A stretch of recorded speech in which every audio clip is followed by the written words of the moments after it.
স্বার্থপর এই দুনিয়ায় কেউ কারো খবর নেয় না দোস্ত। এই স্বার্থপর দুনিয়ায় কেউ খবর নেয় না। তুমি যেদিন মরে যাবা, আমি যেদিন মরে যাব, সেদিনও পৃথিবীতে সূর্য উঠবে, চাঁদ উঠবে, এই গাড়ি চলবে, সিএনজি চলবে, অটো চলবে, দোকানপাট খুলবে, ব্যস্ত মানুষ সব বাজার ব্যবসা ঠিকই চলবে, সব দৌড়াচ্ছে, শুধু আমি নিস্তব্ধ, শুধু আমি থেমে গেলাম।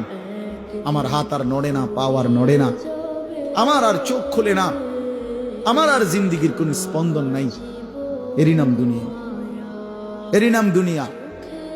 বিকাল বেলা যারা জানাজা পড়ছে, এই স্ত্রী ছেলে কাঁদছে সারাদিন বাপের জন্য, স্বামীর জন্য। এই মানুষগুলোই রাত্র 9টায় আবার পাশের বাড়ির থেকে রান্না করে আনছে, এরাই পেট ভরে ভাত খাইতেছে। এর নাম দুনিয়া, এর নাম দুনিয়া, এর নাম দুনিয়া। এই মানুষগুলো তো একদিন উপাস থাকলো না, আপন সন্তান, আপন স্ত্রী, তাহলে ধোকার এই দুনিয়া কার জন্য সাজাইল?